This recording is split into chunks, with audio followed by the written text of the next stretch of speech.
Hello, my viewers. Welcome back to the channel. By the video title, you know what this video is about. We're discussing, of course, some injury updates and some other Steelers news as well. As you guys know, Fautanu, yesterday it was said that he was going to be out for the season. He's out for the year with that knee injury for the MCL, like his surgery on it now. At first, on Friday, they kind of mentioned it and made it seem like it was just a tweak to his knee. But then now, they say that's officially he's out for the rest of the season. He could be back possibly if the Steelers make the playoffs. Hopefully we do, of course. But he could be back possibly, but I don't know if they'll play him by then either because, he had no reps and stuff. So he probably done for the year. But we have, of course, Fautanu injured, and we also got some other guys injured too. And we have Fautanu, and we also have, of course, who else injured? Corey Trice, they say he was injured as well. They say he got banged up the past game. Jalen Warren, of course, that hamstring injury been kind of getting him a little while as well for since training camp.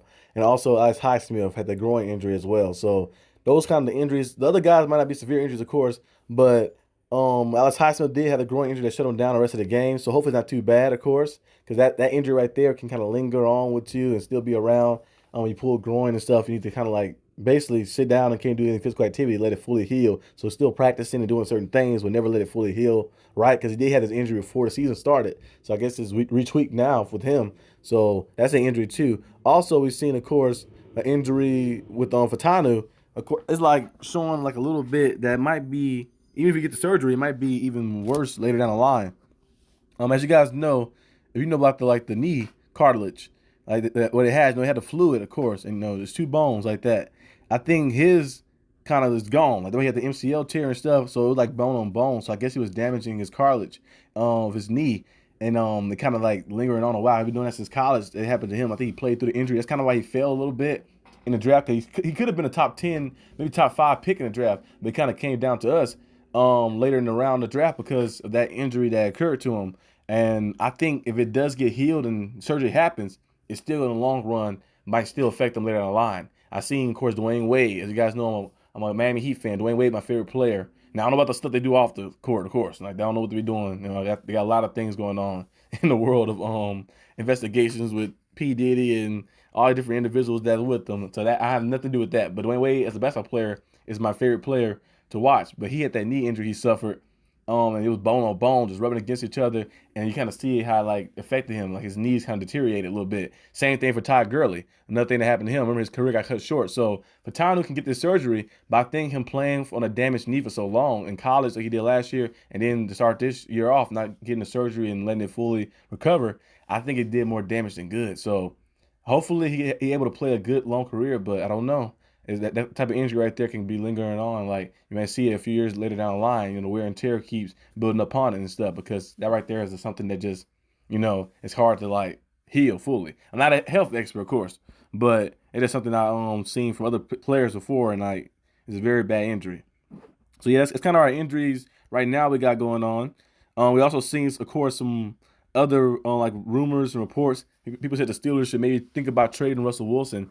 As I said before, Justin Fields, he might have to stay the starter.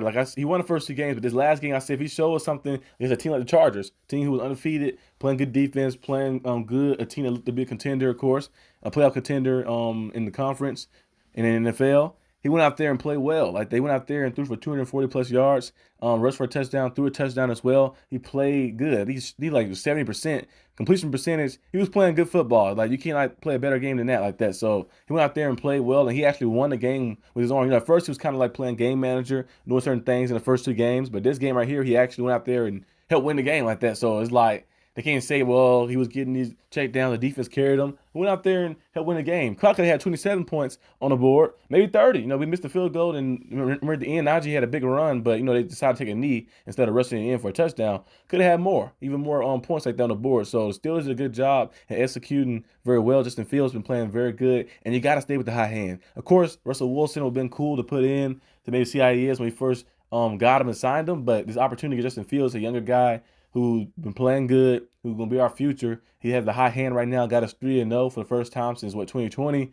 I think you got to go out there and just utilize him. Keep riding the high hand, keep playing Justin Fields, and let's see what happens like that. He's going to be our future anyway, so you might as well just play him. And if the opportunity did come about where a team like the Dolphins or something like that wanted to trade for Russell Wilson, you know, because he had a current situation going on over there. You know, Kyle Thompson is injured, Tua is injured. They got Tyler Huntley over there, so he probably played pretty well. He's a pretty solid player. But they was to say, I want to trade for Russell Wilson, and they had a solid offer, and maybe you can get like a 5th round pick for him or something. Hey, do it. Might as well like that. Might as well do it like that. Trade him away like that and see what happens. But we have to wait and monitor some of the things out. I think Justin Fields should stay QB1.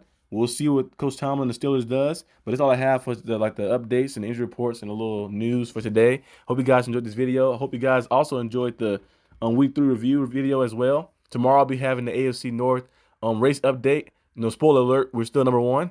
And also I'll be having, of course, something else I'll probably be doing, another video, I think. I'll think about it. It'll come back to me eventually. But another video I'll probably be having 2 coming out. So be on the lookout for those. But that's all I have. I'll see you guys next time on the channel. Peace out.